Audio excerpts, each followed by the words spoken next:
En comentarios anteriores mencionamos que este año se cumple el 80º aniversario de la publicación de ese libro que cambiaría las reglas de la economía para siempre, la teoría general sobre el empleo, el interés y el dinero de John Maynard Keynes.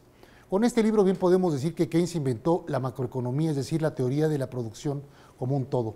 La llamó general para distinguirla de todas las teorías pre-keynesianas que asumían un nivel único de producción que le quedaba por resultado el empleo total. Hoy nos es muy importante esta aportación de Keynes para demostrar que mantener la macroeconomía en equilibrio no es verdad, no es cierto en absoluto, que sentará las bases fundamentales para crear salarios mejores y empleo para todas partes.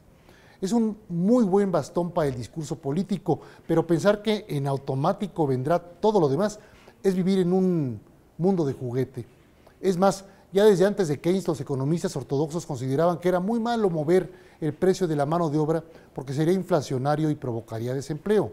Hoy ya entendemos que el precio de la mano de obra, por supuesto que se puede mover, puede subir, tal y que lo haga acompañado de un incremento en la productividad, eficiencia y competitividad de la empresa, lo cual apareja al sueldo, a los trabajadores, con administración, planeación e indudablemente tecnología, que es como nunca una variable fundamental en cualquier modelo económico. El reto keynesiano constituyó una nueva dimensión para la puesta en práctica de políticas económicas y con ellas del quehacer político.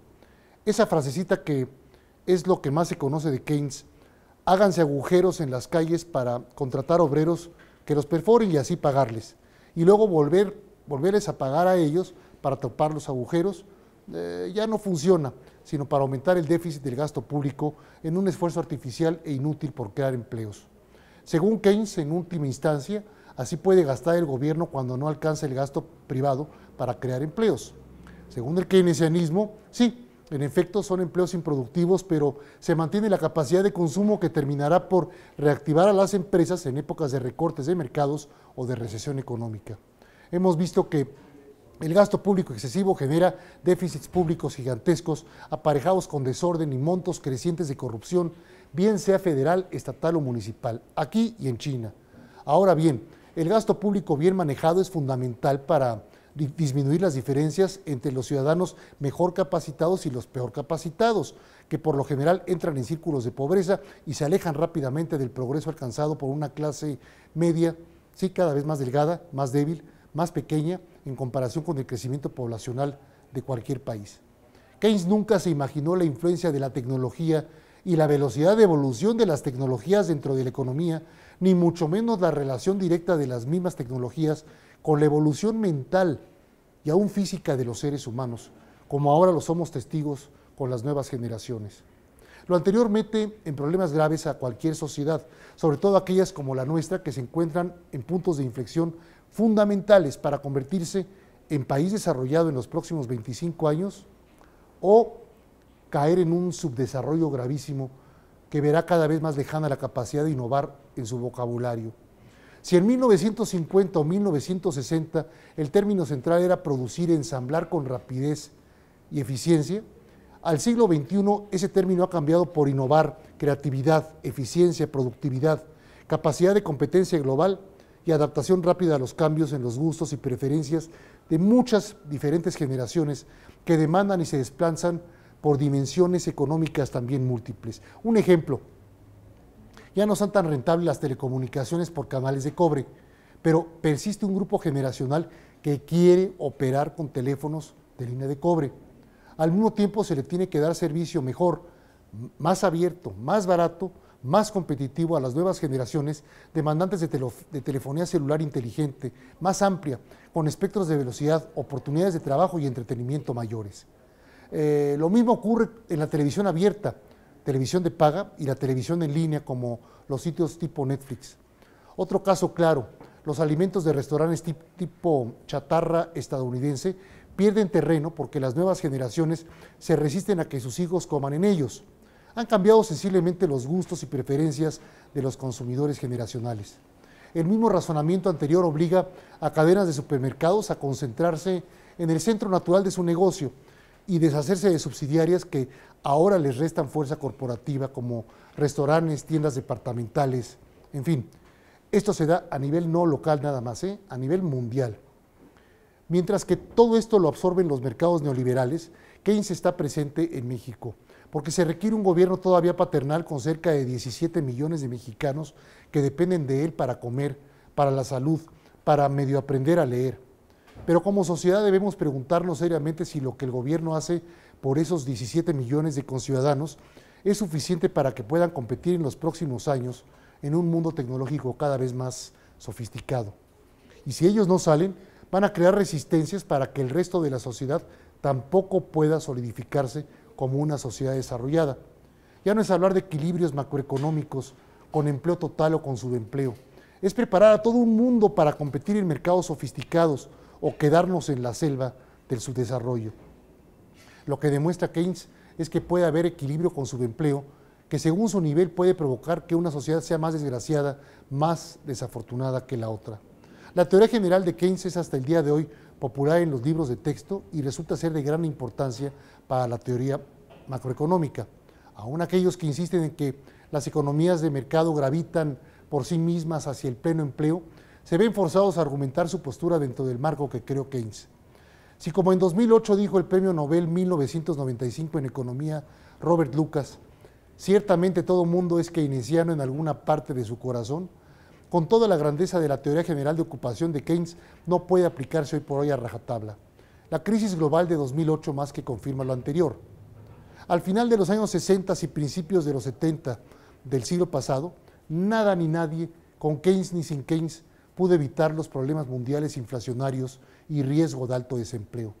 Ni el frenazo a los salarios, a través de un empoderamiento de los sindicatos, logró resolver esta situación. ¿Se acuerda usted del auge de los macrosindicatos como la CTM del sempiterno Fidel Velázquez y los que le acompañaban como el supersindicato de Pemex o el de la CFE o el de Luz y Fuerza o el del CENTE o las confederaciones de obreros y campesinos? Al final ni se resolvió la inflación, ni terminaron las recesiones, ni mejoraron los obreros y se tuvieron niveles de desempleo que nadie en sus 5 sentidos pudo explicar. Y luego la desesperación engendró a Milton Friedman, el padre del nuevo monetarismo, que en resumidas cuentas dice que hay un nivel de equilibrio natural que tiene su tasa natural de desempleo, resignarnos a un desempleo, digamos, para poder llegar al equilibrio. Con él, la clave entonces fue recuperar la estabilidad de precios y abandonar la idea de empleo pleno, frenar el desarrollo de los sindicatos y desregular los mercados financieros. La ortodoxia resurgió entonces, pero ahora en vez de buscar empleo pleno, buscó con este neomonetarismo un equilibrio y estabilidad de precios.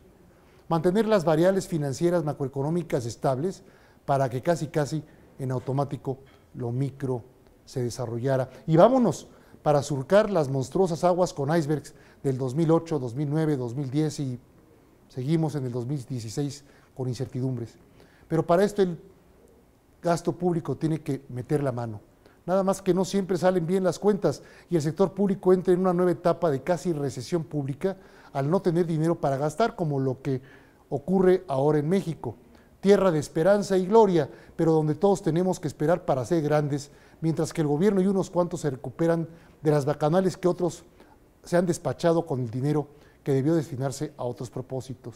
Mandatos de equilibrio financiero para lograr que lo macro se mantenga en equilibrio natural, signifique eso lo que signifique para los mortales ciudadanos. Como tarda décadas el santo equilibrio, que los ciudadanos se fastidien. Estamos en guerra contra los desequilibrios financieros mundiales, de Estados Unidos, del mercado hipotecario, del desorden financiero mundial, luego los coletazos chinos, el superdólar, y por supuesto no llega la añorada época de equilibrio que genere empleos productivos eficientes, bien remunerados y que dé por resultado empleo para toda nuestra población. Como reflexiones de estos 80 años que hemos atravesado de keynesianismo, queda decir, por un lado, que no existe un modelo económico pleno absoluto, ni mucho menos estable para siempre. La economía se mueve conforme operan múltiples variables, lo cual no lo mide adecuadamente nunca ningún modelo económico por lo etéreas, volubles, inesperadas que son esas variables o por la velocidad de las mismas. Guerras, cambios sociales, climáticos, de recursos naturales exponenciales como revoluciones. Imagínense nada más la revolución de primavera en Medio Oriente, nuevas tecnologías, nuevos desplazamientos sociales, enfermedades que afectan a la población o a sus productos, cambios dramáticos en los gustos y preferencias de las nuevas generaciones, incluyendo modelos políticos y sociales. Véase nada más cómo está de sorprender la guerra por la presidencia de Estados Unidos en estos momentos allá, en Estados Unidos precisamente. Agréguese la propensión mayor de cada sociedad a tolerar, a resignarse a la corrupción, a la maldad y violencia de grupos específicos de la misma, la elasticidad frente a la corrupción que termina por inclusive incorporar a un mayor número de habitantes a la corrupción, que desarrolla sus propias reglas de mercado y de economía. Lo anterior provoca un daño tremendo, en cuanto a que un país tiene entonces que trabajar bajo dos esquemas de economía que pueden ser contradictorios, pero que están operando, mientras esa sociedad no decida, por cualquier vía como la democrática, poner fin a los modelos informales. Muchos estarán de acuerdo en que la relevancia de Keynes, más que sus propios remedios para el desempleo, descansa en su gran crítica a la economía en general, por siempre basar sus modelos en supuestos poco realistas. Pero eso siempre debemos simpatizar con Keynes, porque nos vino a criticar a todos y a decir que los modelos estáticos basados en supuestos poco realistas son imposibles para calibrar y determinar el destino de millones de humanos que sufren, luchan, se esfuerzan por salir adelante día tras día y que conforme avanzan las tecnologías y los logros científicos, millones de ellos se encuentran más lejos de lograr la meta.